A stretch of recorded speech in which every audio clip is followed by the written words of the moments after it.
Joan, yo soy Juan Luis Mendívil, soy psiquiatra y bueno, en este momento de mi vida me ha ocurrido una circunstancia y es que me han diagnosticado hace algunos años una ELA.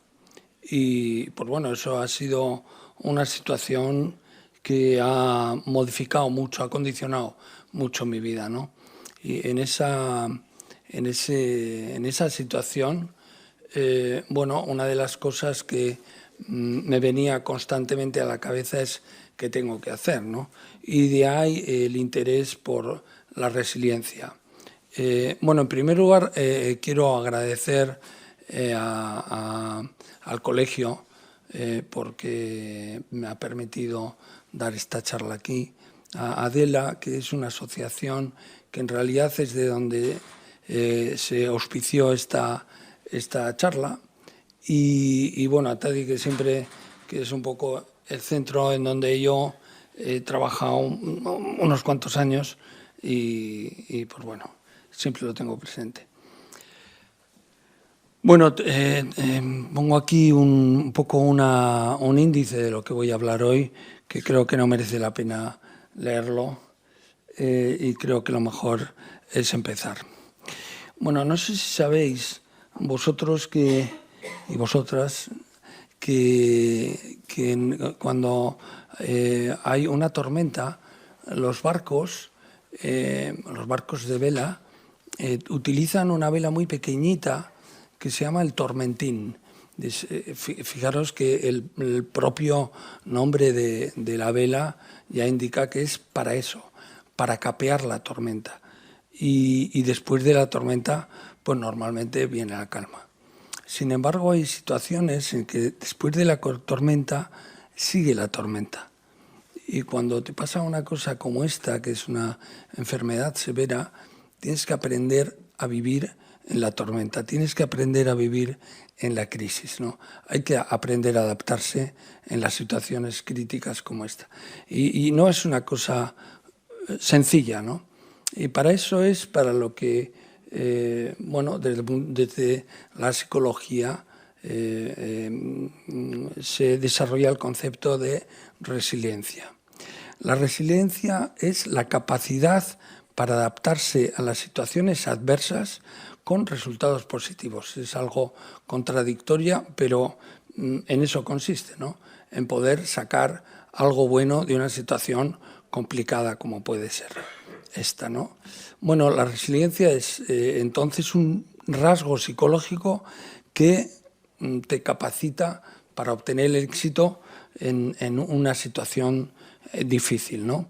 Y que puede ser o desgastado o reforzado. Quiero decir que es un concepto que nos hace pensar en que uno puede encontrarse peor o mejor y que hay que trabajarlo, no es algo tan automático, ¿no? Es decir, es un proceso dinámico, es algo que uno tiene que ir diariamente alimentando, ¿no? La palabra viene del latín, de resilio, que fundamentalmente quiere decir cualidad del que vuelve a saltar y quedar como estaba. Es bueno, pues es volver al mismo sitio donde estabas, ¿no? De ahí viene la palabra.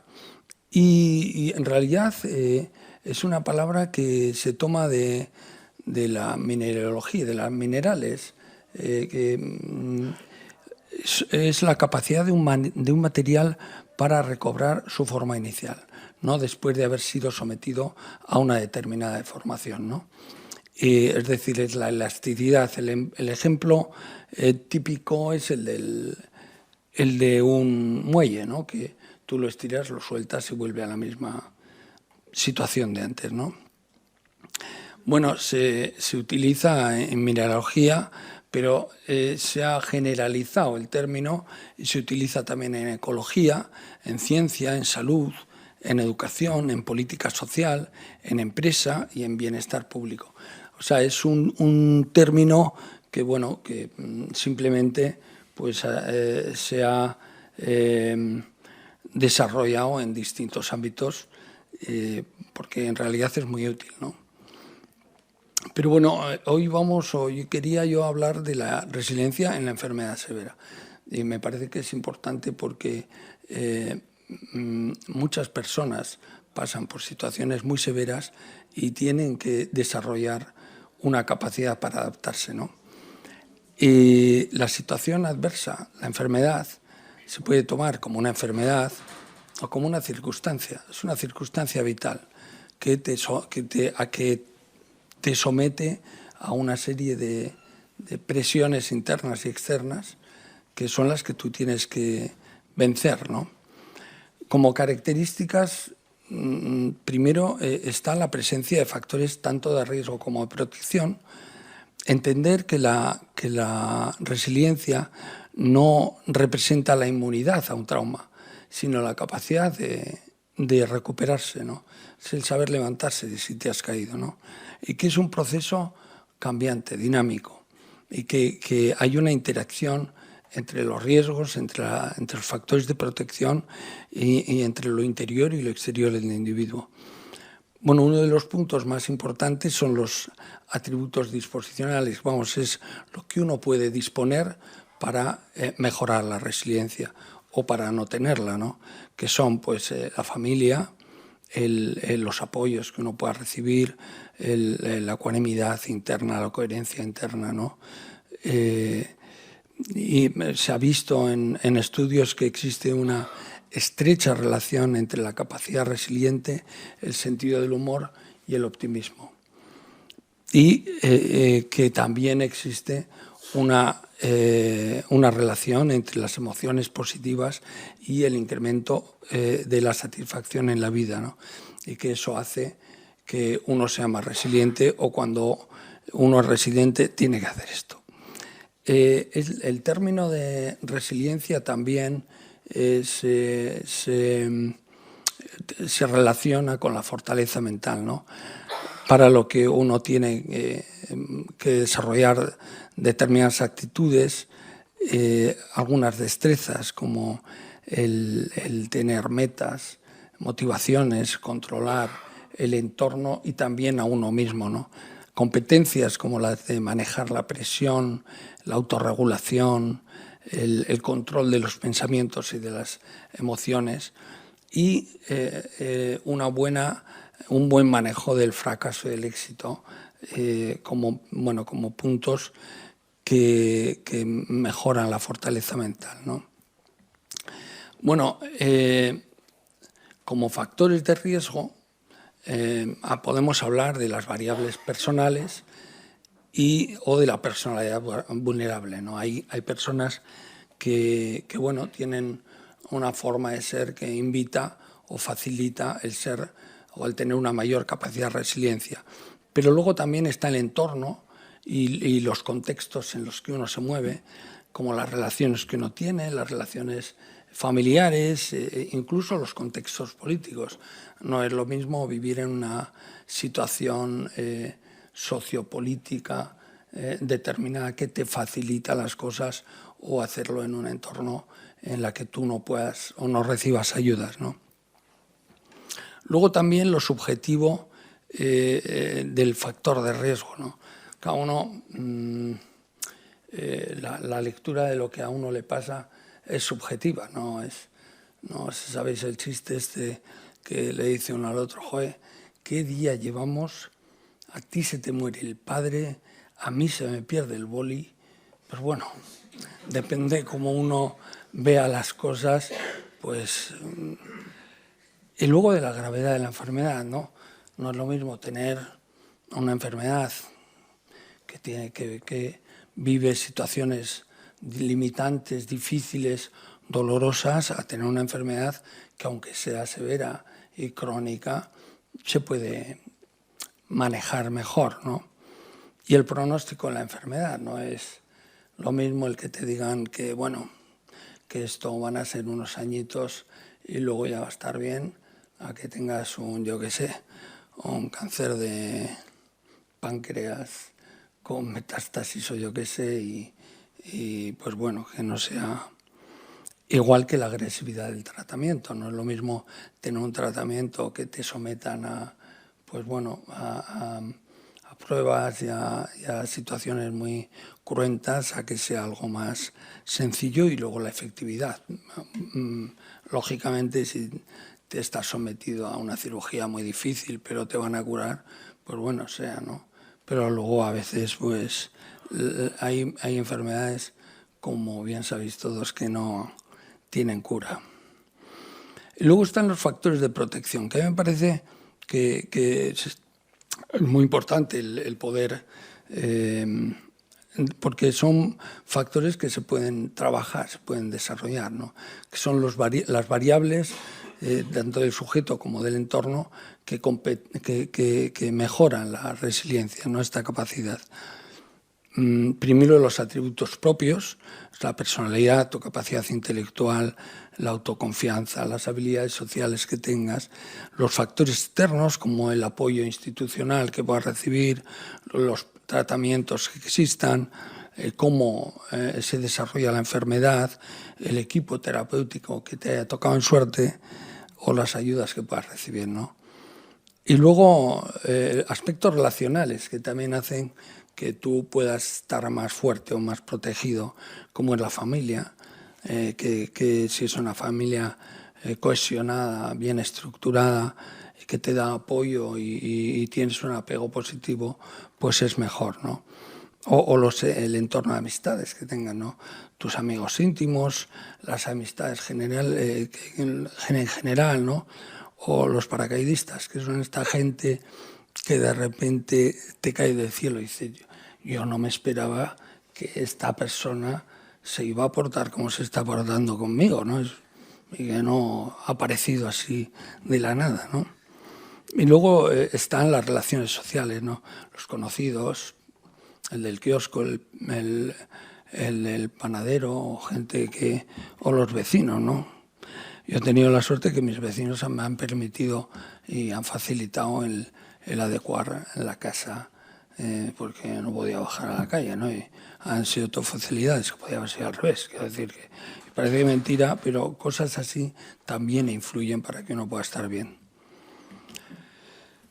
Bueno, en algunos estudios se habla también de factores neurobiológicos que pueden intervenir en la capacidad o en el desarrollo de una buena resiliencia, como es el funcionamiento del sistema neurohipófiso suprarrenal, con el cortisol, como sabéis todos, o se habla de que en el hemisferio derecho se asocia a experiencias negativas y en el izquierdo a positivas, o se habla de cómo en el sistema límbico existe, se vincula con la resiliencia y con la neuroplasticidad.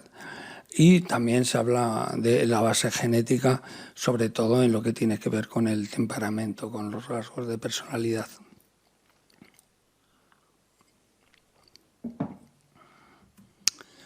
Bueno, en los estudios que yo he podido mirar, que hay muchos sobre resiliencia, parece que no hay un consenso sobre quién puede ser resiliente. A ver si esto tiene que ver como un rasgo de la personalidad, o si esto es una cosa aprendida, ¿no? Si es un proceso dinámico, ¿no? Está claro que la carga genética que viene en el temperamento, en la forma como innata de ser, es un factor predisponente, pero también se ha visto que pueden existir dinámicas que pueden ir generando un mayor grado de resiliencia, modificando, de esto. Por esto yo quería hacer así un breve bosquejo de en qué consiste la personalidad. Como sabéis, hay una primera parte de la personalidad, que es el temperamento, que es la parte más biológica de la personalidad, es la más instintiva, no es cuando tú ves a unos hermanos que han sido todos educados por los mismos padres en el mismo entorno, y ya desde pequeñito uno es introvertido y el otro es extrovertido, uno es un atrevido, el otro un miedica, y nadie ha hecho nada para... Bueno, pues esta parte es el temperamento. ¿no? Hay los 4 tipos clásicos del temperamento, que son el flemático, el sanguíneo, el colérico y no me acuerdo del otro. Bueno, que son los 4 que se describen desde las épocas de Hipócrates. Pero bueno, en realidad el concepto es que desde el principio uno ya tiene como instintivamente una manera de ser, que con el aprendizaje, con la educación, se va modificando, ¿no? A esa parte del aprendizaje es a lo que se llama el carácter, ¿no? Y la suma del carácter y el temperamento es lo que acaba formando la personalidad, ¿no? Se organiza en una personalidad. La personalidad más o menos se acaba por conformar a los 18 años. Así, por convención se dice que hacia los 18 años es cuando uno tiene la personalidad hecha. Y hay quien dice que eso ya no se puede cambiar. Yo no soy de esa opinión, yo pienso que en realidad todavía se pueden cambiar muchas cosas y se trata de plantearse esto así para ver qué puede hacer cada uno con la personalidad que tiene cuando está pasando por una situación difícil, ¿no? Y por eso se habla de proceso. El proceso es la resiliencia, que tiene que ver con qué hacer para modificar el impacto de una situación de riesgo. Entonces hay que contar pues, con todos los recursos, con los personales, con los familiares, con los sociales que te puedas encontrar, y entender que no es algo estático, sino que cambia a lo largo del tiempo y que además requiere ajuste. No es algo que se pone así y así se queda, sino que uno tiene que ir reajustando las cosas, ¿no? Y que no se acaba. Es algo que uno tiene que seguir haciendo toda la vida, ¿no? Y que habrá momentos en que uno adquiera más capacidad y hay momentos en los que uno pues, se ve con más dificultades para seguir adelante, ¿no? Bueno, la capacidad resiliente entonces consistiría primero en el mantenimiento de la funcionalidad, el poder desde el punto de vista conductual, desde el punto de vista afectivo o desde el punto de vista social, el poder funcionar, el poder seguir haciendo las cosas pues adecuadamente, ¿no? Mantener un buen grado de autoestima, tener una buena cohesión interna en cuanto a pensamientos, afectos y acciones, ¿no? El poder establecer vínculos seguros. Y luego hay un punto que también es importante, el poder comprender cuál es el impacto del trauma al que tú te estés enfrentando, ¿no? Y desde esa comprensión el poder elaborar un significado positivo de eso, no quedarte solamente en la parte traumática, ¿no? Para esto uno tiene que tener en cuenta cómo se percibe el mundo, cómo una persona se enfrenta a la vida, ¿no? Hablamos del optimismo y el pesimismo, cómo uno hace una lectura posibilista o una lectura negativa de las cosas y eso hace que uno pueda ser más o menos resiliente. Yo quería también traer el concepto de la indefensión aprendida, que me parece que es un concepto muy interesante. Yo suelo poner el ejemplo de unos experimentos que se hacían con ratones. Y se cogía a un ratón y se le ponía en una palangana llena de agua y con los bordes que no podía salir el ratón de los bordes, ¿no? Entonces se dejaba el ratón y el ratón empezaba a nadar buscando cómo salir de la palangana y hasta que llegaba un momento en que él se daba cuenta que no podía salir de la palangana y dejaba de intentar salir. Se quedaba quieto, hasta que le cogían al ratón, le sacaban de la palangana. Al día siguiente le volvían a meter en la palangana y el ratón hacía prácticamente lo mismo y se cansaba y dejaba. Le volvían a sacar, le volvían a meter y al de X número de veces de meter al ratón a la palangana, el ratón ya no hacía ningún esfuerzo y se quedaba quieto según le metían en la palangana. E incluso cambiaban los bordes, los ponían rugosos, pero el ratón había aprendido que no se podía defender. Ese es el concepto de indefensión aprendida. A veces cuando uno se sitúa en una situación así, le da la sensación de que no puede hacer nada y se queda con la indefensión aprendida y no hace nada para mejorar las cosas, ¿no? Otro concepto que es interesante es el del estilo atribucional, que es a qué atribuye uno las cosas que le pasan, ¿no? Tiene que ver con dos variables importantes, ¿no? La permanencia y la controlabilidad. Que lo que ocurra sea más estable o sea inestable hace que uno perciba las cosas de una manera u otra. Pues que esto es así, o esto puede ser así, o no puede ser así. Y entonces uno enfoca las cosas dependiendo de eso. O que es controlable o que no es controlable. Si es controlable, si uno considera que una cosa es controlable, enfoca las cosas de una manera, y si considera que no lo es, las enfoca de otra manera. Esto hace que uno acabe teniendo un locus más interno o un locus más externo. Es decir, el que, por ejemplo, uno tiene una gripe y si funciona con un locus externo, dice, es que yo he salido a la calle, hacía mucho frío, luego además he estado con no sé quién, me ha contagiado y el virus me ha invadido y tengo una gripe porque me ha pasado esto, ¿no? El que tiene un locus interno dice, he salido a la calle, no me he abrigado. Y luego encima he estado con este y en vez de ponerme la mascarilla, he estado hablando con él y entonces he cogido esta gripe porque yo podía haber hecho cosas que no hice. Es decir, el poder atribuir las cosas a algo externo o algo interno, ¿no? El poder hacer algo, el poder atribuirlo a algo interno hace que uno pueda utilizar más recursos que si uno lo pone fuera y toma una actitud más pasiva, ¿no? De lo que se trata es de conseguir un estado resiliente, ¿no? Para lo cual hace falta tres cosas. Primero, el compromiso. El compromiso que es el que uno, cuando se pone a hacer algo, se compromete en eso que está haciendo.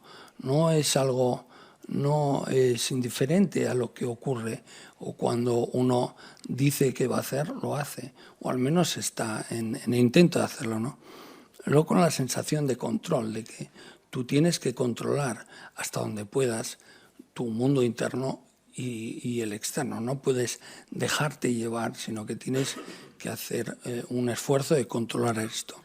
Y luego el del desafío, que tiene que ver con el poder entender lo que pasa como un reto o como algo que te da la oportunidad de cambiar cosas, ¿no?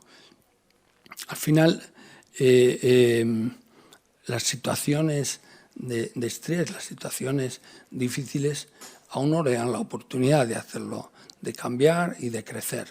Bueno, puedes no hacerlo, pero tienes esa oportunidad y en eso consiste un poco la resiliencia, ¿no? En vez de ver la situación como amenazante o negativa, el verla pues como algo que te permite crecer, ¿no? Bueno, para medir la resiliencia hay un montón de escalas. He traído aquí estas dos, que en realidad son dos escalas, pues las que más se han utilizado, ¿no? O las que más se utilizan, ¿no? Pero hay un montón, ¿eh? Y he traído un poco para que veáis cuáles son los componentes de las escalas, ¿no? La Connor-Davidson mide la competencia personal y los estándares y la tenacidad, la confianza en la intuición, la tolerancia a los efectos negativos y la fortaleza al estrés, la aceptación positiva de los cambios y las relaciones seguras, el control y la influencia espiritual. Y la de Walney y Jung miden dos factores básicamente, uno el de la competencia personal y otro la aceptación de uno mismo y de la vida, en la que miden la satisfacción personal, el sentirse bien solo, la confianza en sí mismo, la ecuanimidad o la perseverancia. Bueno, como veis, son ítems que pueden dar pues, una clara idea de cómo uno se maneja con las cosas, ¿no? Bueno, os he traído unos pocos estudios, no quiero tampoco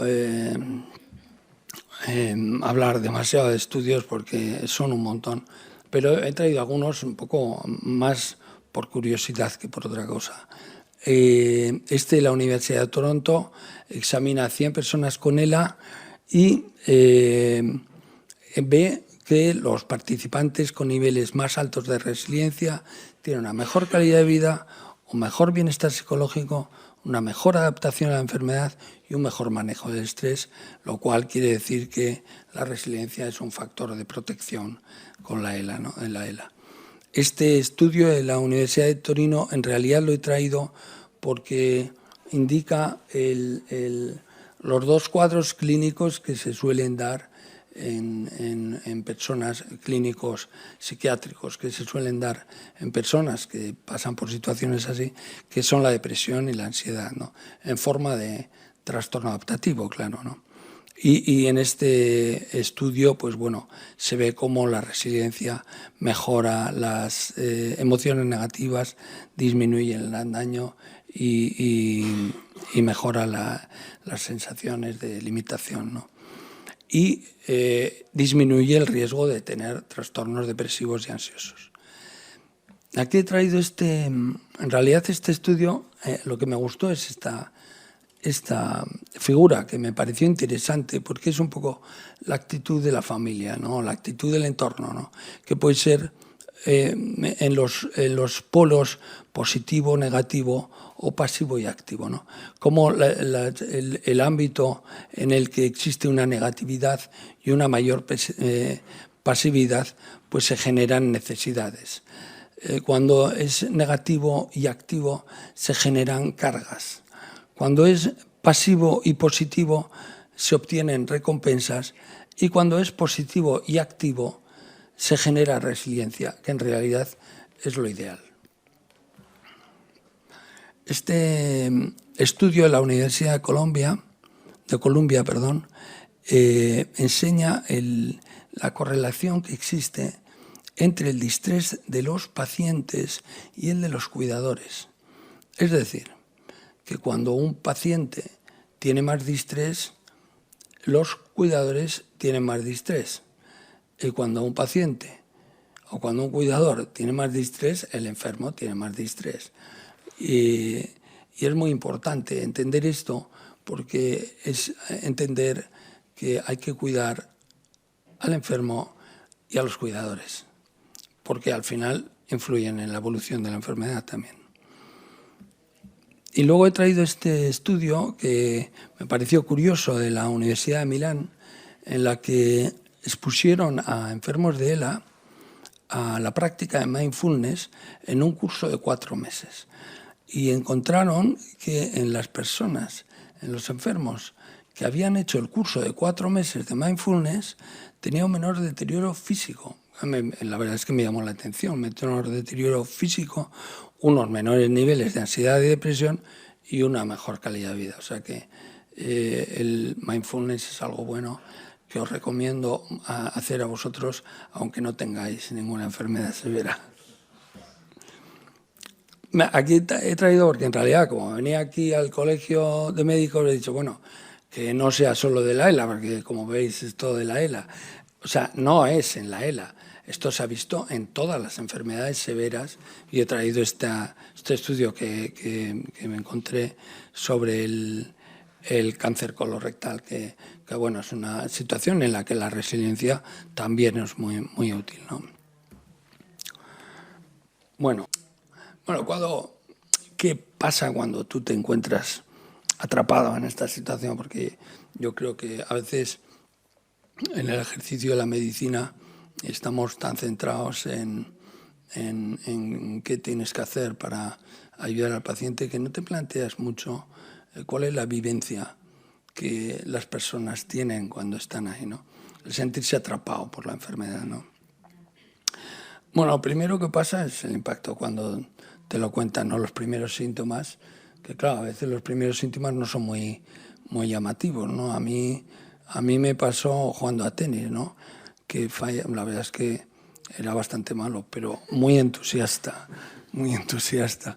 Empecé a fallar en el revés y me di cuenta que fallaba en el revés porque la pierna izquierda no se movía lo rápido que debería moverse. Como era tan malo, tampoco le di demasiada importancia, ¿no? Pero bueno, al final acabé sospechando que algo no estaba bien, porque además cojeaba y pues bueno, empecé.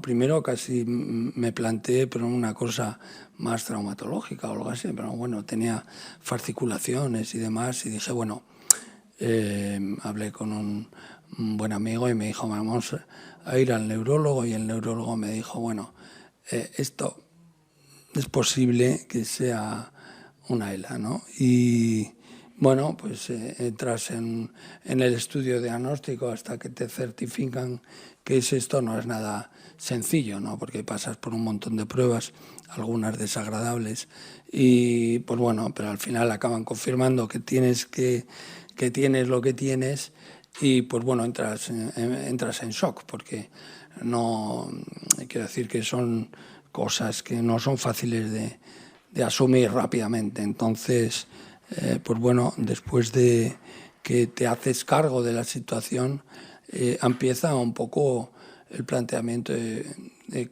cómo contarlo, a quién contarlo, cuándo contarlo. Y eso es una parte de la historia que a veces no es fácil de resolver, ¿no?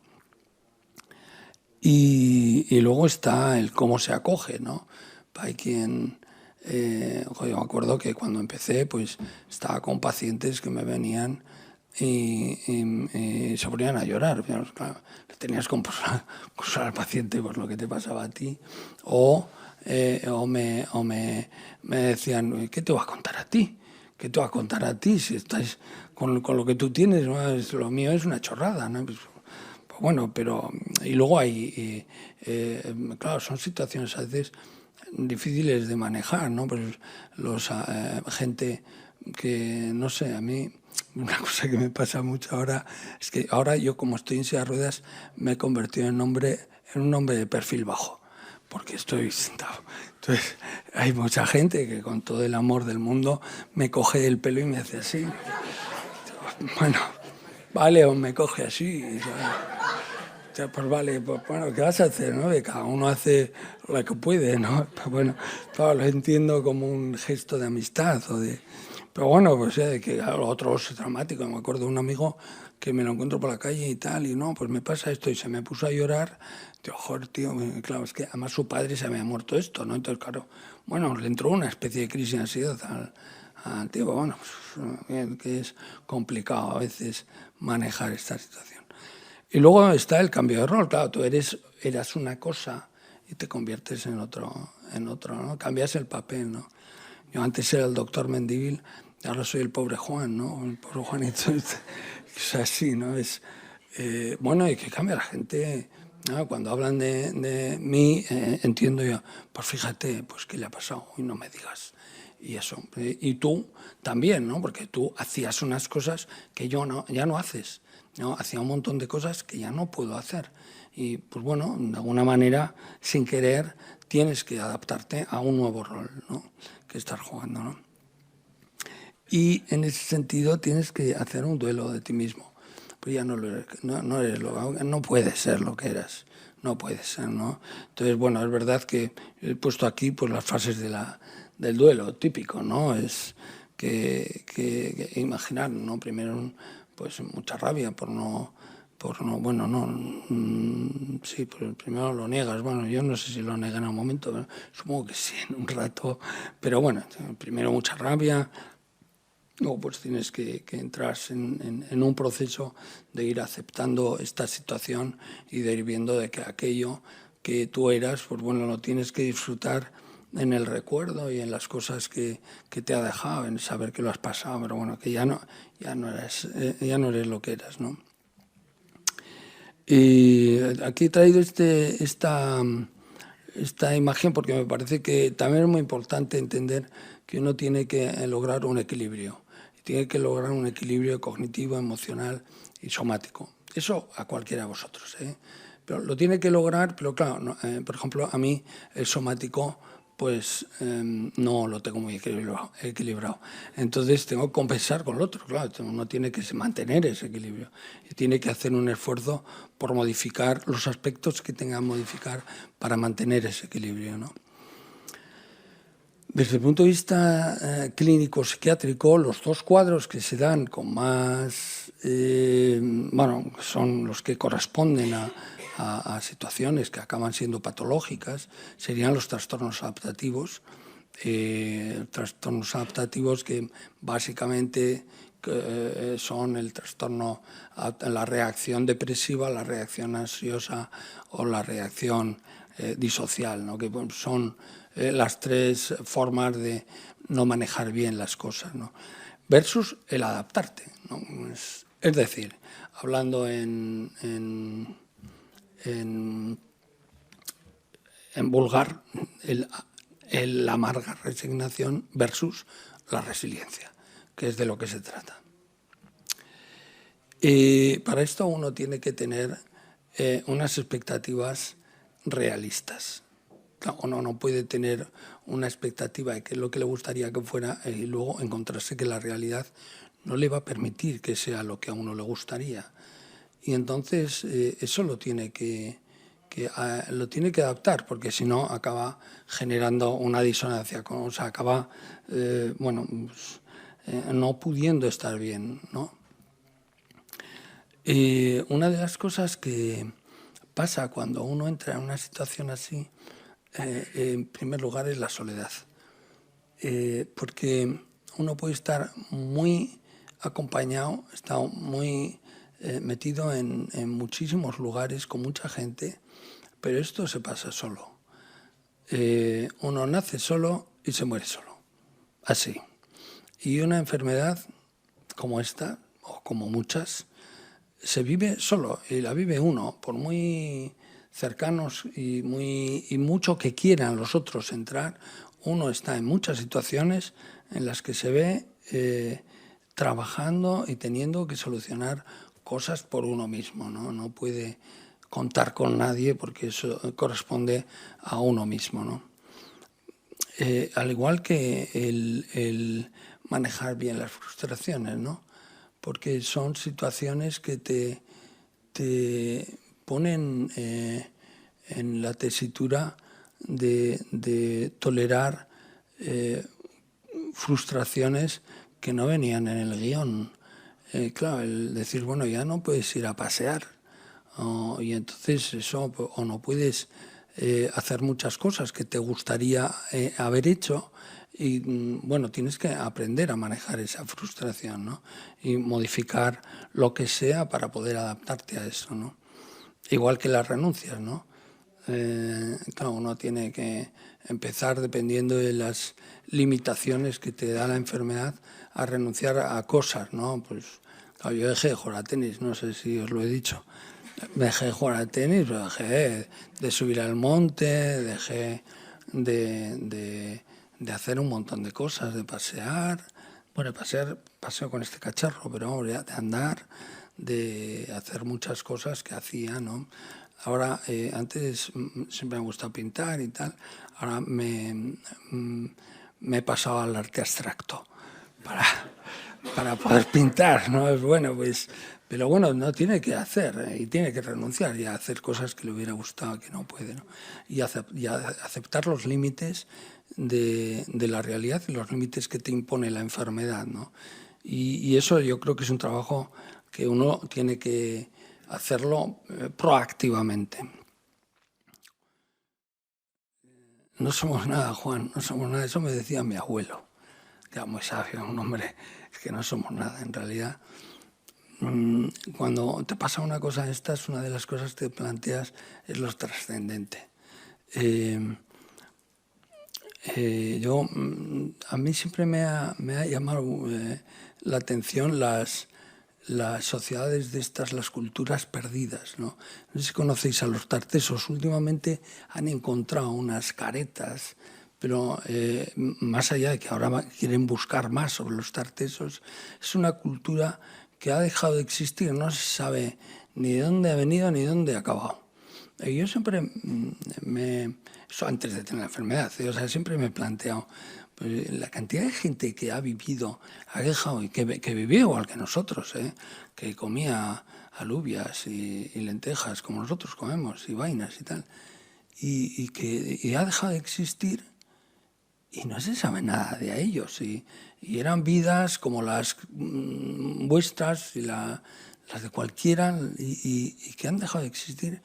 Y la vida y el mundo sigue, ¿no? Y a mí siempre me ha llamado mucho la atención el ser consciente de la pequeñez del individuo, de las personas, ¿no?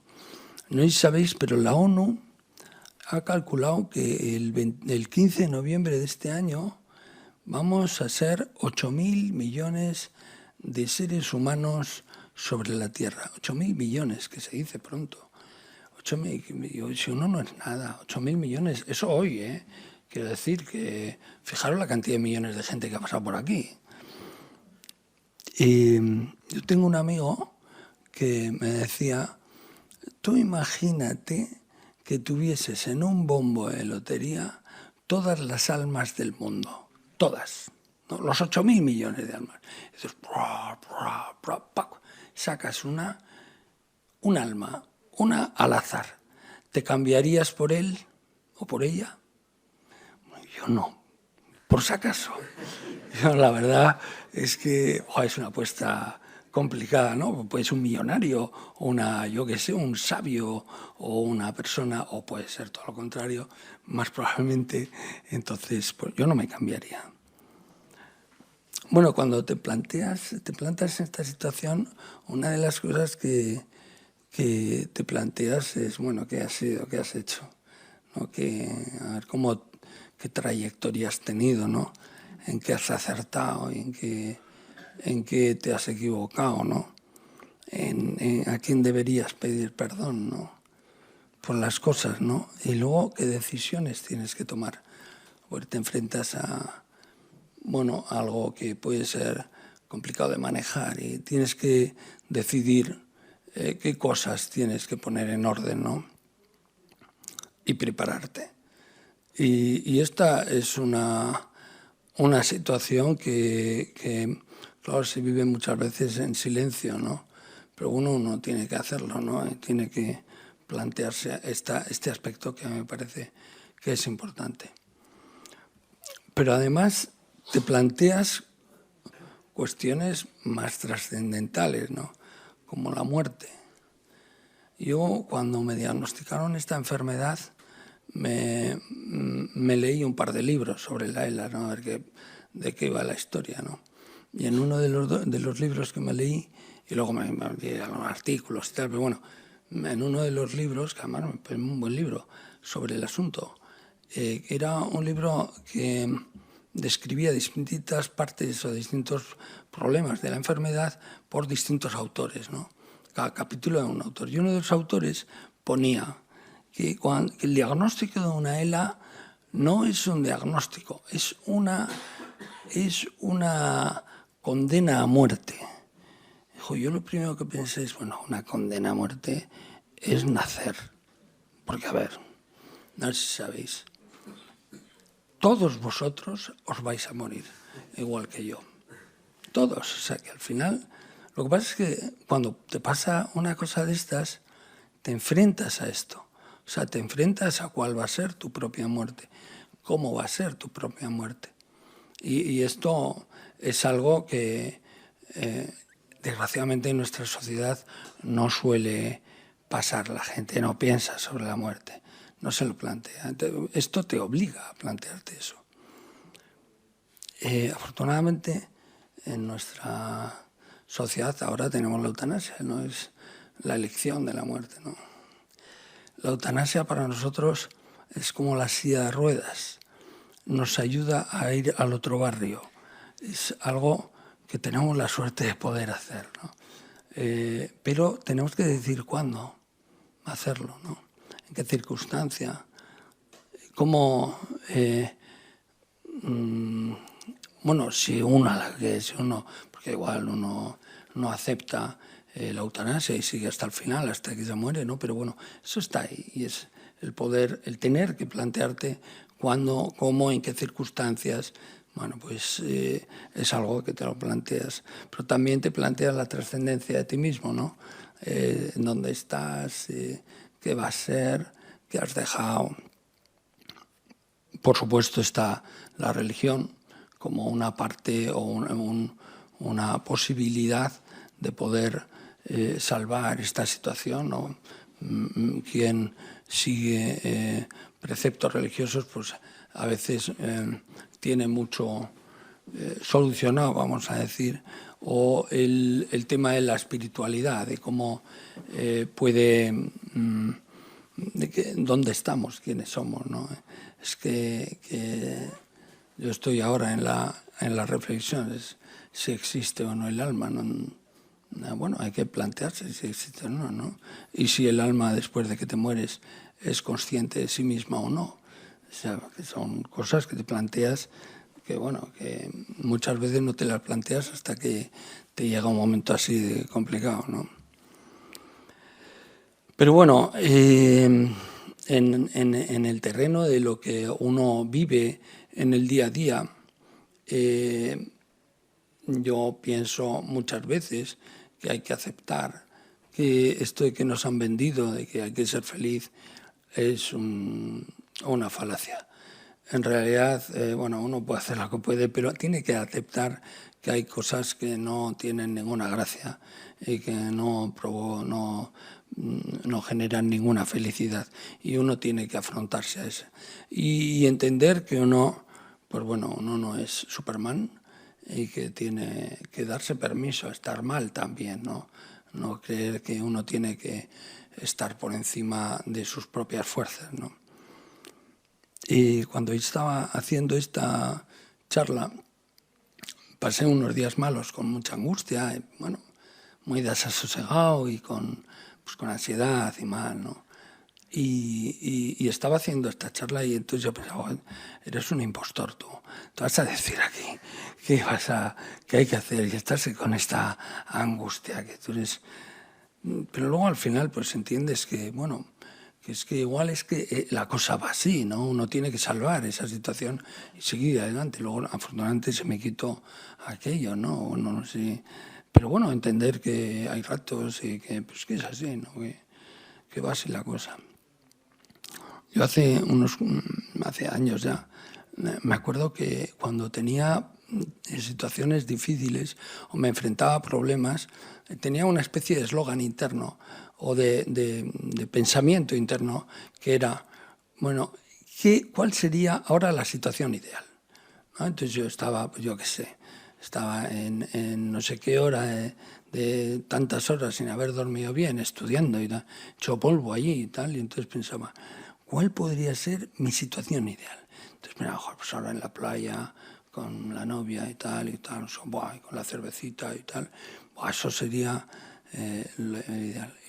Y entonces en aquel momento, de alguna forma, me aliviaba la situación que estaba porque me ponía en este imaginario, ¿no? Y sin embargo, luego me di cuenta que era un error, porque en el fondo yo estaba donde estaba. No, ni estaba la playa, ni la cerveza, ni la novia, ni nada. O sea, iba allí, no me salvaba, ¿no? Entonces cambié el eslogan. Y entonces empecé a pensar cuál sería la mejor situación alcanzable en este momento. Y claro, eso es distinto, ¿no? Porque tú estás estudiando allí, luego pensaba, bueno, cuando acabe voy a ir a casa o me voy a ir a llamar a fulanito o a la novia, me tomo una cañita, me voy a tal y luego voy a hacer yo qué sé. Y eso era alcanzable. Y eso me aliviaba más que esta especie de autoengaño de la situación ideal, ¿no? Bueno, una de las cosas que uno tiene que aprender y en relación a esto es el cuidarse a sí mismo, ¿no?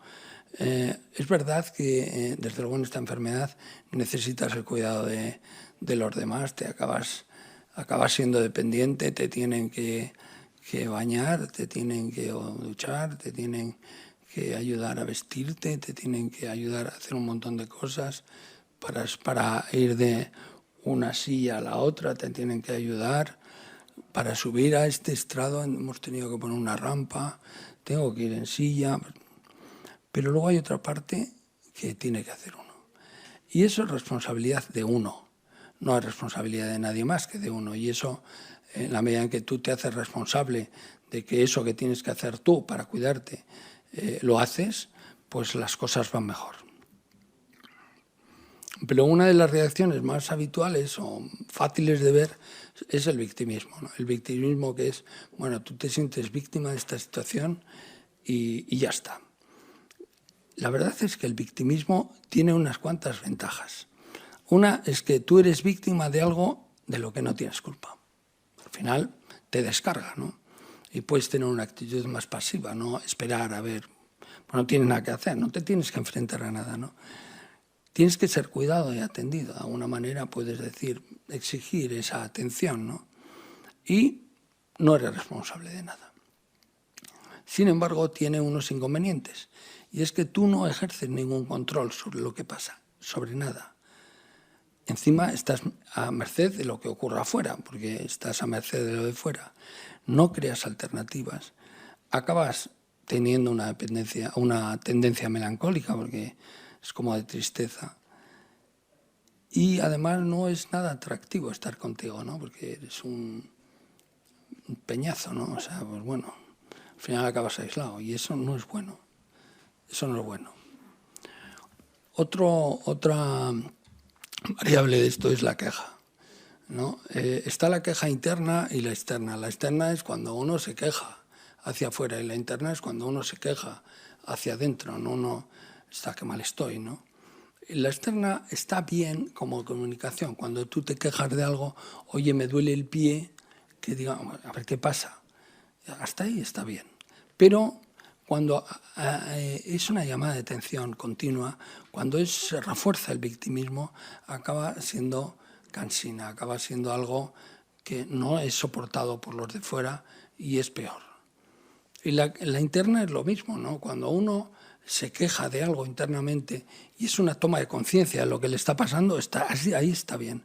Pero cuando cae en el victimismo, cuando se convierte en algo reiterado, intrusivo, rumiatorio, pues acaba haciendo depresión, acaba generando una situación de angustia y depresiva, ¿no? Bueno, para el trabajo en esta enfermedad hay que contar con un equipo. Y el equipo es un montón de gente.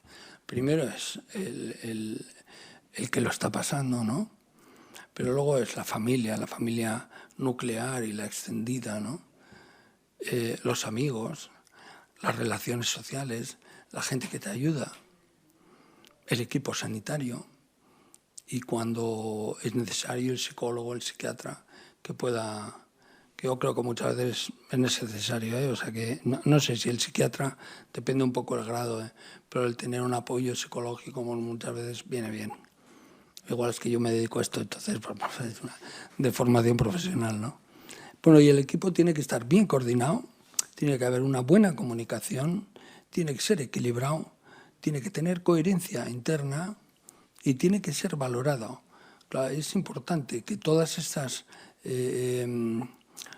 cosas se den en el equipo de ayuda para que todo funcione lo mejor posible, ¿no?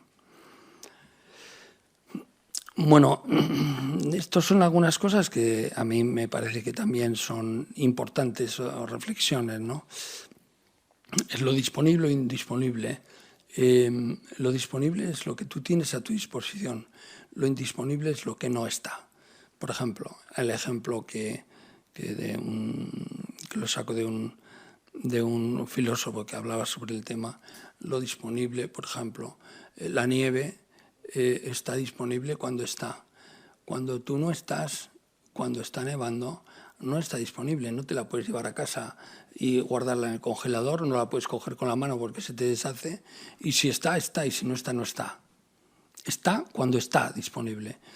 Y esa disposición de las cosas en lo cotidiano, en el vivir, es muy importante tenerla en cuenta porque hay que aprovechar lo disponible, no lo que no está disponible. Y esta cualidad a la hora de enfrentarte a la vida me parece que es muy importante en una situación difícil, ¿no? Otro tema es lo importante y lo banal. Y yo me acuerdo que en 1984 el Atleti hizo doblete. Ganó la Liga y la Copa. No ha pasado muchas veces. Ganó la Liga y la Copa. Y bueno, las celebraciones en Bilbao fueron tremendas. La Gabarra. 3 meses antes se había muerto mi hermano. Y a mí me sacaron los amigos a ver la Gabarra y tal. Y yo decía, esta gente, fíjate cómo está, no se enteran de qué es lo importante. Claro, ahora eso es una situación que no se va a volver a dar. No porque el Atleti no pueda ganar la Copa y la Liga, que es posible, sino porque mi hermano no se va a volver a morir. Se murió y este era de los que hacía las cosas. Este no era de los que resucita o se reencarna, este se murió y ya. Otro de los temas que me parece interesante tener en cuenta es la lentitud. Resulta que tú entras en un nuevo tempo. Tú entras en una forma de hacer las cosas más lenta, porque ya no es tan rápido. Yo antes, en vestirme, tardaba 3 minutos y medio. Y ahora, pues, bueno, me tienen que vestir. Tardo, yo qué sé. Hacer cualquier cosa que resultaba muy rápida, ahora es lenta. Entonces, igual lo que tenemos que plantearnos es que vivimos en una sociedad demasiado rápida. Igual deberíamos de aprender a ser más tranquilos, más lentos. Estamos todo el día con el reloj, todo el día corriendo. O sea, al final, bueno, sabéis que hay un movimiento, el slow, ¿no? El slow city, el slow food, el slow sport. Son movimientos, el sexo trántrico, son cosas que son, pues, todo lo lento hay que aprovecharlo. Y bueno, uno lo tiene que integrar como parte de la vida, ¿no? La cosa va más despacito, ¿no? El otro día estaba con un colega que no hace, bueno, el caso es que estaba en una consulta de un colega y él tenía mucha prisa, ya sabéis cómo está la sanidad, está fatal. Y entonces tenía muchos pacientes. Yo estaba con esta silla y me iba a poner los pies encima de la plataforma, que tiene una plataforma, y entonces, bueno, ya habíamos acabado la consulta, y me iba a poner, y entonces me dice, tranquilo, tranquilo. Y yo, no, estoy tranquilo, ¿eh? No. Y me dice, no, que no hay prisa, no. Yo no tengo prisa, el que tienes prisa eres tú. O sea que creo que es importante el entrar en un estado de lentitud y que te importe un rábano la rapidez de los otros y la prisa que tengan los demás. Tú vas a tu... Y eso que esta silla corre un montón, ¿no? Pero tú vas a tu... Bueno, luego otra cosa que me parece que también es muy importante es el sentido del humor, ¿no? Claro, hay quien no lo tiene y es una faena, ¿no? Pero si no lo tienes, yo creo que hay que desarrollarlo porque, o sea, como vivir cosas así sin sentido del humor es una tragedia. Y hay que sonreír, ¿no? A veces yo me miro en el espejo y sonrío, ¿no? Pues solo, ¿no? Pues que queda mejor, yo qué sé. Y otro de los temas que también es muy importante es la gestión de lo cotidiano. Cuando tú, no puede ser que el domingo sea lo mismo que el martes o que el jueves. ¿No? Tú tienes que tener pues una serie de actividades, de cosas y tienes que gestionarlas bien para que no te dé tiempo a nada y que estés viviendo, porque al final eso es vida, ¿no? O sea, hay una cosa, es la lentitud que puedes hacer con la velocidad que quieras, pero hay que hacer, ¿no? Y yo creo que eso es una cualidad que hay que desarrollar, ¿no? Claro, cuando veo todas estas cosas, digo, bueno, esto se puede hacer, o sea, porque hay gente que no le pasa esto. y que tiene que hacer. Yo creo que se puede cambiar, ¿eh? Que se puede cambiar. Yo creo que hay que entrar en una deriva de mejora, ¿no? El autocuidado, el humor, el poder relativizar las cosas, pero hay gente que todo es terrible, todo es fatal y catastrófico, ¿no? Hay que relativizar. Lo más que te puede pasar es que te mueras, si no pasa nada, si no vamos a morir, no sé, o sea, hay que tomarse las cosas de otra manera, ¿no? Y luego cuando te pones a pensar sobre cosas que no puedes hacer y que están en el pasado, que hay gente, oh, fíjate, ya no puedo jugar a tenis, pero joder, que lo bien que me lo he pasado jugando a tenis, ¿no? Y ahora cuando veo jugar a tenis, pues sé de qué va, no sé, y puedes disfrutar, incluso puedes disfrutar con el placer vicariante, ¿no? Tú disfrutas viendo cómo otra gente disfruta haciendo cosas que te hacen disfrutar a ti, ¿no? Yo cuando mis hijas me dicen que disfrutan haciendo tal cual, disfruto yo. Dices, bueno, de rebote, o mis amigos, gente que sabes que lo pasa bien. Si tú eres capaz de disfrutar de forma vicariante, me parece que eso es una cosa que puede ser interesante, ¿no? Y luego el poder entender que las actitudes que uno tiene ante las cosas pueden ser pro o anti-resiliencia. Hay cosas que lo que te hacen es ser más vulnerable y hay cosas que lo que te hacen es ser más fuerte. Si tú te quedas en casa amargado, viéndote Sálvame, que me han dicho que lo han quitado, pero pues acabas, bueno, yo acabo mal. Ahora, que si quedas con un amigo o te quedas a hacer no sé qué, o vas para acá o vas para allá, pues al final es pro resiliencia. Y yo creo que uno tiene que tener claro, esto me va a favorecer o me va a entorpecer en este sentido. Y creo que eso es muy importante el trabajarlo, ¿no? Igual que la creatividad, ¿no? Uno tiene que plantearse qué cosas puede hacer, porque al final eso es muy satisfactorio, ¿no? Y el experimentar la maravilla de vivir en ese momento, no ni en el futuro ni en el pasado, ¿no? Yo digo que hay que aprender a disfrutar hasta de los malos momentos, porque al final pues estás viviendo, pues es una experiencia y estás viviendo, ¿no? Luego hay una serie de refugios psíquicos que uno puede utilizar, ¿no? Están las películas, están las series, está la lectura. A mí me da por jugar al ajedrez. Pero hay cosas que tú te metes ahí y te refugias, ¿no? Es como buscar una alternativa en la que tu cabeza esté en otro lugar que sea más o menos balsámico, ¿no?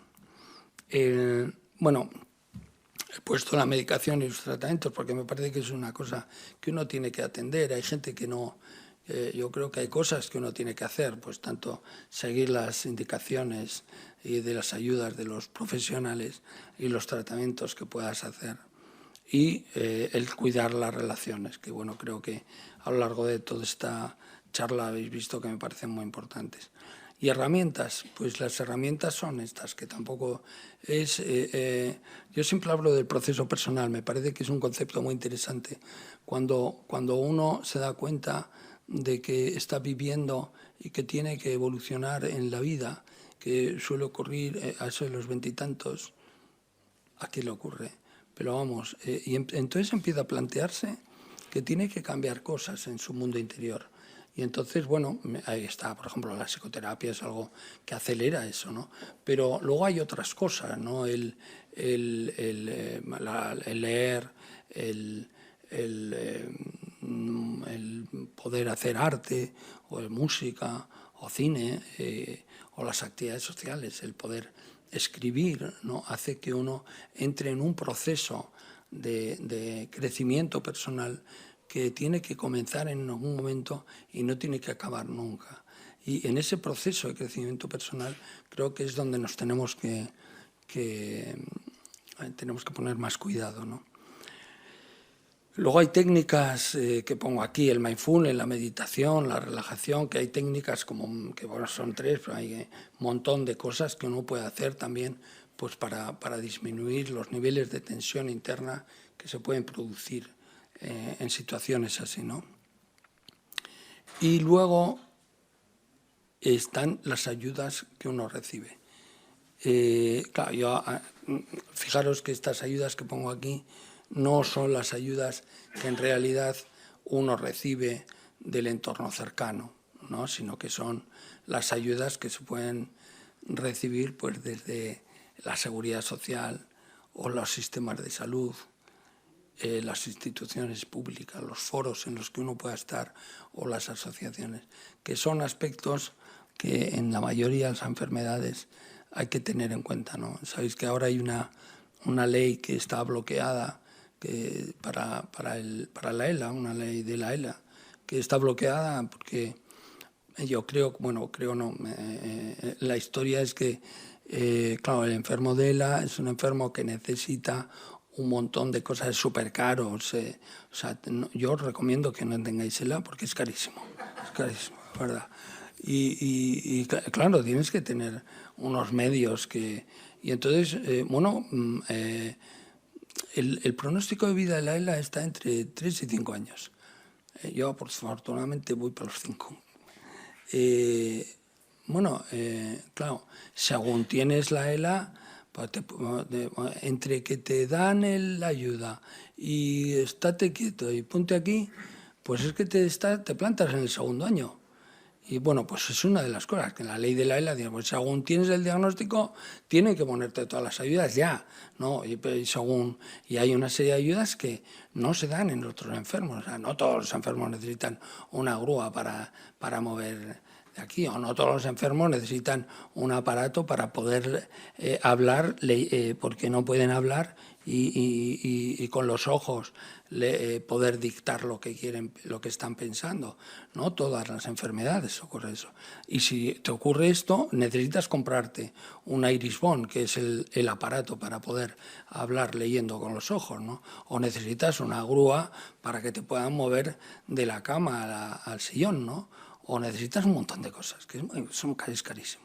Bueno, pues la ley de la ELA la han parado porque, como aprueben la ley de la ELA, van a ir los del Alzheimer, los del trastorno no sé qué, bipolar, los de la esquizofrenia, los de la tal, diciendo, oye, también hay una ley, la ley de la esquizofrenia, la ley del Parkinson, y entonces se están planteando que habría que hacer una ley del enfermo, ¿no? El que está enfermo que reciba las ayudas ya no...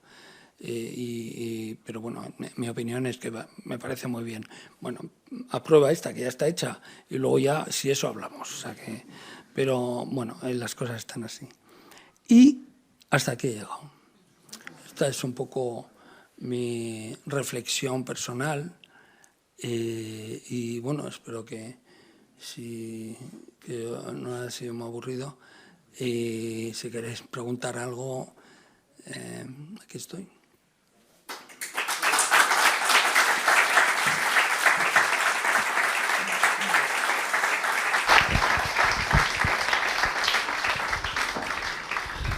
Muchísimas gracias, Juan. Si alguien quiere hacer alguna pregunta, por favor, y me levanten la mano y yo le paso el micrófono. Aquí mismo. Hola, Juan. Hola. Yo no te quiero preguntar nada. Vale. Solo quiero agradecerte. Agradecerte esta charla, agradecerte todo lo que nos has aportado durante mucho tiempo. Siempre has estado cuando te hemos necesitado y darte las gracias. Muchas gracias. A ti, Isabel.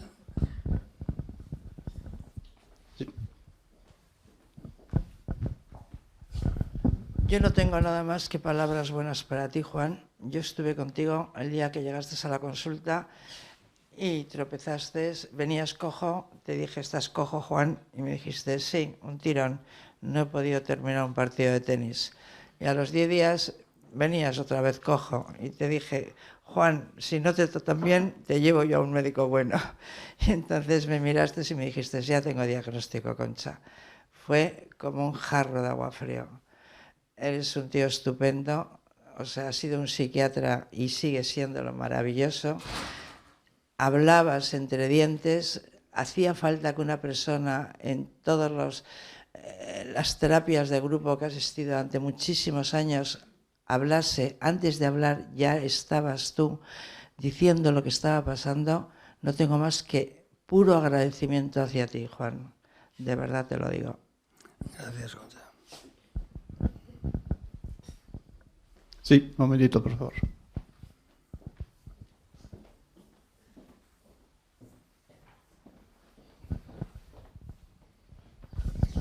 Yo te voy a salvar de tanta emotividad que te conozco y te voy a preguntar, ¿qué has pensado del alma? ¿Perdón, qué? ¿Qué has pensado del alma? Hablabas, ¿no?, de si el alma... Soy digna hija de mi padre, haciendo esta pregunta. Es mi hija y hace unas preguntas que, vamos, pues, no sé, luego te lo cuento en la cena. La verdad es que, claro, me conoce y es una reflexión que yo llevo mucho tiempo, desde hace muchos años. Ha sido una de las preguntas que me ha perseguido, ¿no? Es si existe Dios y cómo es, pero últimamente ya no me planteo porque me parece que la pregunta de si existe Dios no tiene sentido. No tiene ningún sentido porque la pregunta que hay que hacerse es si existe el alma. Pues si existe el alma es cuando tiene sentido hablar de si existe Dios. Y si existe, como había dicho antes, si existe el alma consciente después de morir, es cuando tiene sentido plantearse las cosas. Porque si existe el alma y uno no es, o sea, y el alma no es consciente de sí mismo después de la muerte, ¿qué sentido tiene plantearnos esto? Si es, entonces sí. Y entonces sí que la siguiente pregunta sería si existe Dios. Lo cual es que mi hija es una traidora. Hola, Juan. Hola.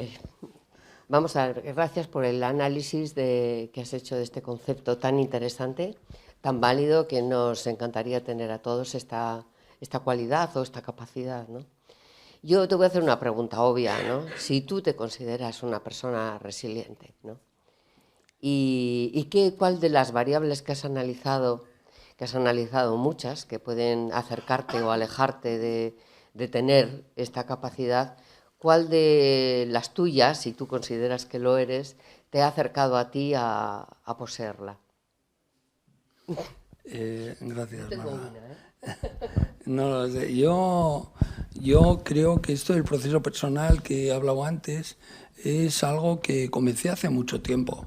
O sea, yo no he llegado aquí de repente, pues yo he trabajado mucho. Además, aparte, vamos a decir, el trabajo personal que he podido hacer en ámbitos psicoterapéuticos que de obligado cumplimiento para dedicarme a lo que me dedicaba, pues aparte de eso, yo he tenido mucho cuidado de leer, de intentar crecer, de escribir y sobre todo de tratar a mucha gente que me ha ayudado mucho, ¿no? Porque esto de hacer psicoterapia es un chollo, ¿no? Porque al final aprendes de la gente con la que tú estás haciendo psicoterapia cosas que te ayudan personalmente, ¿no? O sea, quiero decir que esto no es de repente, ¿no? Yo personalmente creo que una de las cosas que suelo trabajar es el sentido del humor. La verdad es que me parece que es un punto importante. Y otra de las cosas es la relatividad y la temporalidad. Es decir, el ser consciente de que todo es relativo, hasta la relatividad, y la temporalidad, porque todo se pasa. Al final es lógico pasar por malos momentos, pero se pasan. Entonces eso hace que uno se caiga y pueda levantarse, ¿no? Yo creo que ese ejercicio es lo que sostiene parte de mi resiliencia, que no sé si soy un ejemplo de resiliencia, pero desde luego no me dejo, vamos, que no me dejo. Hola, Juan. Bueno, siempre es un placer escucharte. Yo me quedaría horas escuchándote cuando empiezas a hablar. A mí lo que me interesaría saber es que una vez que recibiste el diagnóstico, ¿cómo has sido capaz de trabajar en medicina? Quiero decir, no solo en medicina, porque es que encima eres psiquiatra. Una vez que tú conocías tu vida personal, que habías tenido ese diagnóstico, bueno, quizás antes lo has dicho un poquito por encima, ¿no? Pero yo era una de las que pensaba, ¿cómo le voy a contar lo mío? Si bastante tiene él, ¿no? O sea, yo lo he pensado. Entonces me apasionaba ver cómo seguías las terapias, cómo seguías, qué hacías, cómo lo hacías para poder seguir tu profesión y hacerlo tan bien, porque mira dónde estoy. Muchas gracias. Muchas gracias. Bueno, yo creo que cuando uno trabaja en psiquiatría, sobre todo en el ámbito psicoterapéutico, uno tiene que, uno de los puntos fuertes tiene que ser el aprender a mantener una distancia emocional.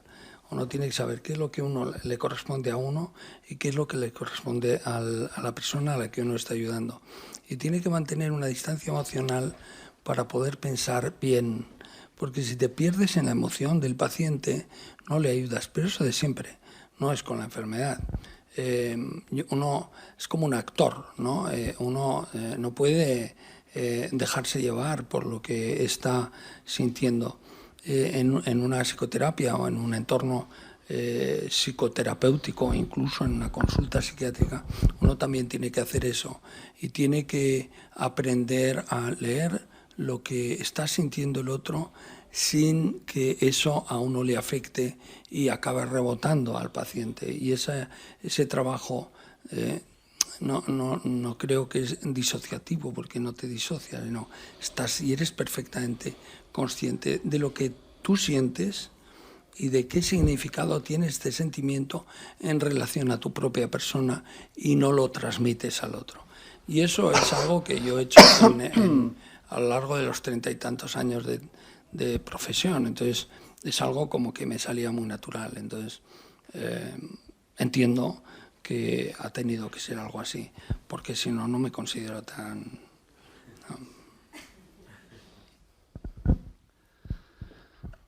Juan, casualmente, en la sala de al lado ha venido el doctor Altisent, que es un profesor de Zaragoza, de ética, y que ha hecho artículos sobre cuando el paciente es el médico. Entonces yo estaba en algunas discusiones sobre cuando una persona tiene una enfermedad y esa persona es médico, influye positiva o negativamente frente a esa aceptación. Hay gente que dice, no, da igual, la enfermedad es la que es, la persona, independientemente de su profesión, tiene una reacción lógica o no. Yo pienso que el médico tiene algunas peculiaridades que hace distinto la actitud o el enfrentamiento a la enfermedad siendo médico. ¿Tú qué opinas? Bueno, yo he tenido la fortuna de ser psiquiatra terapeuta del PAIME, que es un programa que hay en los colegios de médicos para tratar a los médicos que tienen problemas de salud mental, ¿no? Y en nuestro centro pues se trataba a médicos que tenían problemas de salud mental. A mí me parece que sin duda el ser médico, no te digo que sea determinante, pero sí condicionante. O sea, es un aspecto de la vida de las personas que es muy importante. Normalmente el médico, vamos a decir, asume como una seña de identidad el ser médico, y eso hace que tenga unas características muy peculiares. Es verdad que no somos especiales, ¿no? Probablemente el ser ingeniero también tiene sus características, y el ser cura pues también, o el ser cualquier otra cosa que uno sea en la vida o que uno... Pero el ejercitar la medicina me parece que es muy importante, porque en el ejercicio de la medicina uno trabaja primero desde un nivel distinto a la persona a la que ayuda, ¿no? Muchas veces el médico asume la responsabilidad de decir qué es lo que tiene que hacer la otra persona que está enferma, cuando se lo tiene que decir a sí mismo, cuando se tiene que quitar la bata, cuando tiene que ir al otro lado de la mesa. El cambio de rol del que yo hablaba es difícil de hacer, y entonces entra una especie de confrontación interna y que a veces no sabe resolverlo bien. Yo en la primera fase del tratamiento del médico enfermo en el PAIME era la asunción del rol de enfermo del médico, ¿no? El médico paciente, ¿no? Y esa es la primera parte, porque el médico como instintivamente se sigue manteniendo agarrado a la bata blanca y le cuesta, entre comillas, convertirse en paciente, ¿no? Bueno, y hay otras características, como que hay muchas veces, ya me ha pasado en un montón de ocasiones que he tratado a psiquiatras, y claro, cuando yo puedo hablar de muchas cosas que el psiquiatra me puede rebatir o no, pero hay algunas, por ejemplo la psicofarmacología, que igual sabe más que yo. Y entonces digo, mira, ¿qué te parece si tomas tal? Y entonces, claro, es que el médico sabe lo que le pasa muchas veces. Y eso también condiciona, ¿no? Hace que sea consciente de qué tiene que hacer, qué no tiene que hacer, y eso también condiciona la evolución y el proceso de tratamiento. Juan, hablando de la espiritualidad que has estado antes comentando... ¿De las? Espiritualidad. Yo he oído hablar algo así como de la conciencia no local. ¿Te suena? No. Conciencia no local como una especie de energía que tenemos que nos conecta con la energía del universo, diríamos, ¿no? ¿No te suena de eso? Sí, bueno, o sea, algo he leído sobre algunas cosas así, ¿no? Lo que pasa es que hay una parte de toda esta reflexión que a mí me parece, bueno, pero yo, pues, pobrecito de mí, soy un psiquiatra de provincias, nada más. Entonces, yo pienso que en realidad son cosas sobre las que podemos pensar y sobre las que podemos creer, pero no podemos tener ninguna certeza. Además, nadie, por mucho que hayas estudiado teología, o por mucho que hayas estudiado filosofía, o por mucho que hayas escrito y leído lo que quieras, nadie puede tener certeza absoluta. Y si la tiene, está equivocado, porque es mentira. Es una certeza incierta.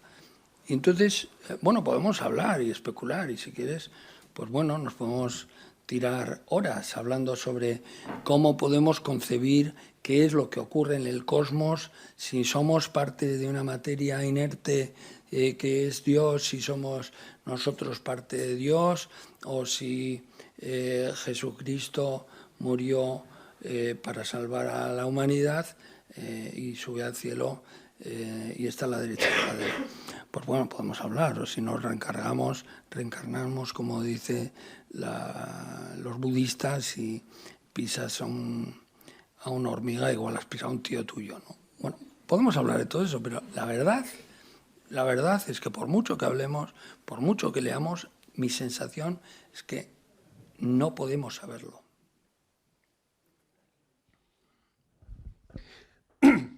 Buenas tardes y muchas gracias por dejarme intervenir. Yo quería, lo primero, agradecer el doble regalo, la conferencia en sí misma y el testimonio personal, que me parece que es de una grandeza terrible, y yo lo agradezco profundamente. Y en segundo lugar, quería hacer una pregunta, no sé si concreta o general, pero tengo la impresión de que después de escuchar muchas cosas y leer muchas cosas, estos temas de la resiliencia yo me los tomo como una escuela de vida. A mí me parece que es incluso un método de trabajo, porque seguramente, yo no sé si tengo ELA o lo voy a tener, pero todos hemos pasado por o alguna enfermedad o alguna situación económica o profesional o familiar que te da un varapalo y te golpea y te hace replantearte. La pregunta en cuestión es: ¿debería ser la resiliencia una escuela de vida y nos debieran haber formado a todos en resiliencia para desarrollar con la mayor cantidad de pragmatismo la pelea contra los acontecimientos vitales, sean orgánicos, emocionales o profesionales? Digo, para el futuro. Bueno, muy buena pregunta, ¿no? A mí me parece Bueno, la respuesta es un sí con mayúsculas en rojo y subrayado. A mí me pone, no sé si la resiliencia.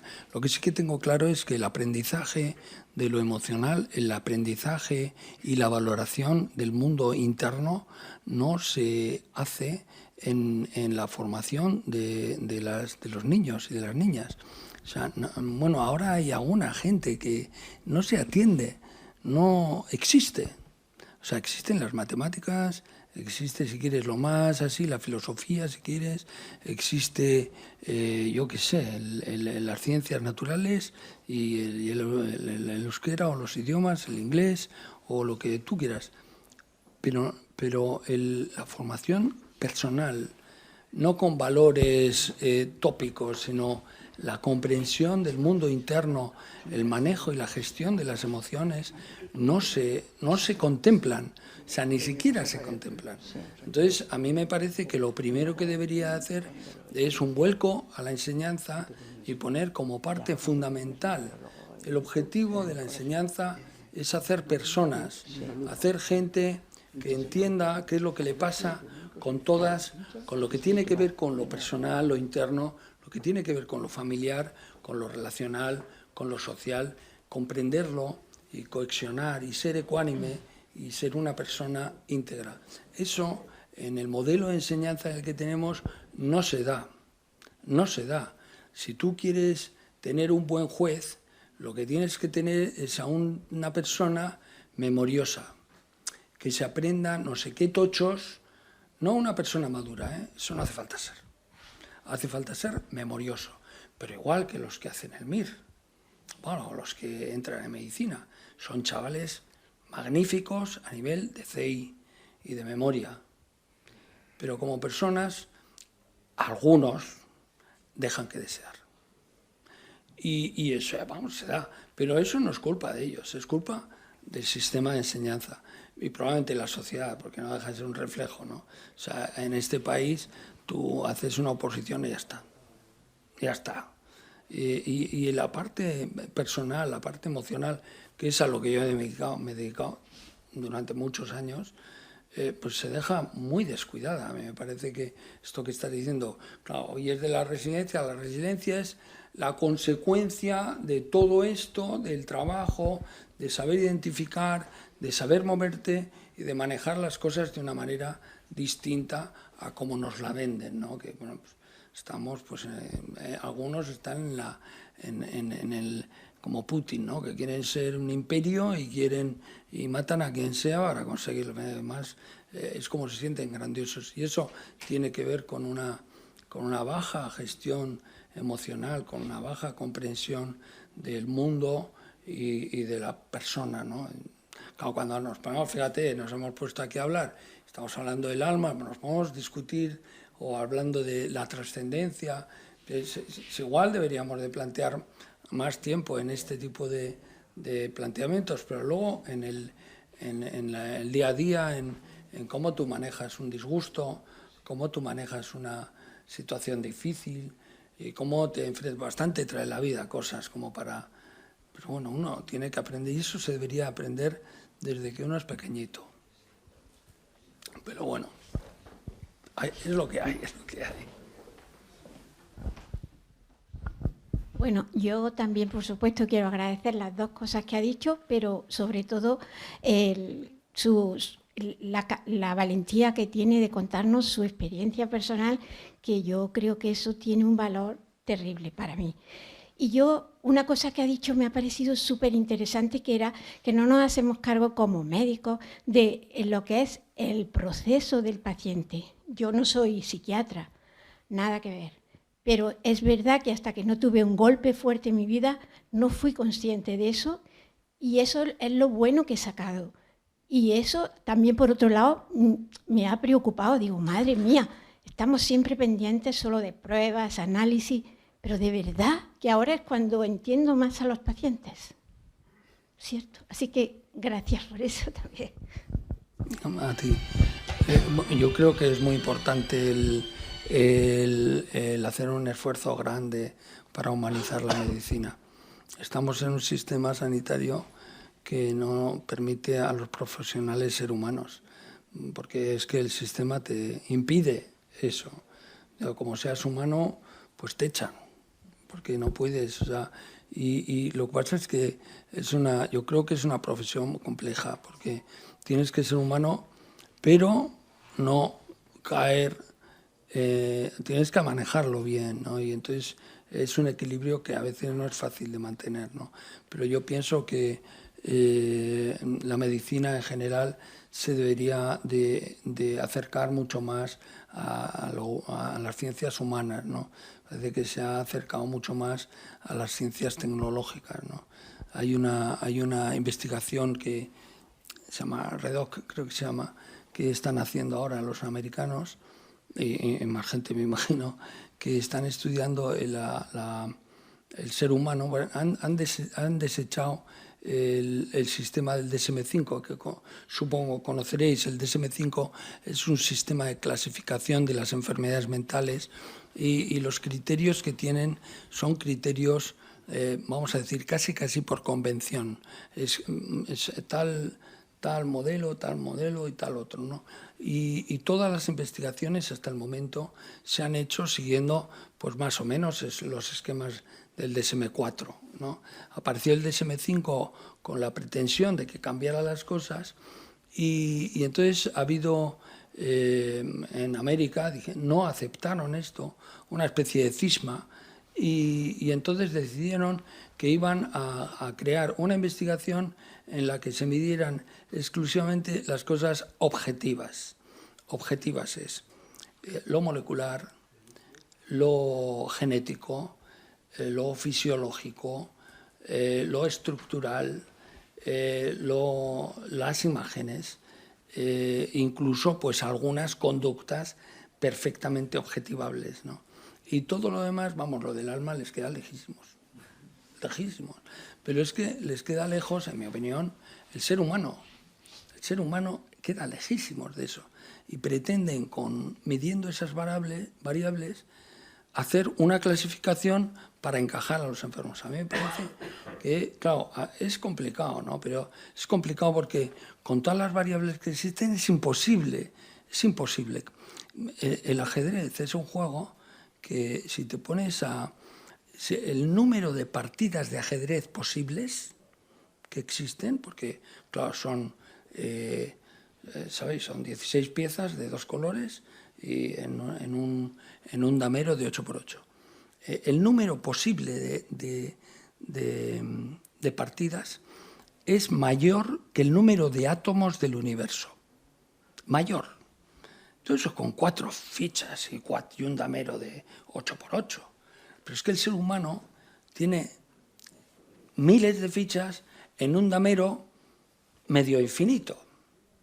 Entonces, el pretender poner puertas al campo, porque es lo que están haciendo con esta historia, a mí me parece que es absurdo. Yo creo que uno tiene que ser consciente de que bueno, tiene que ser suficientemente modesto como para decir, no lo sé, porque no se puede saber. Bueno, es una opinión, ¿eh?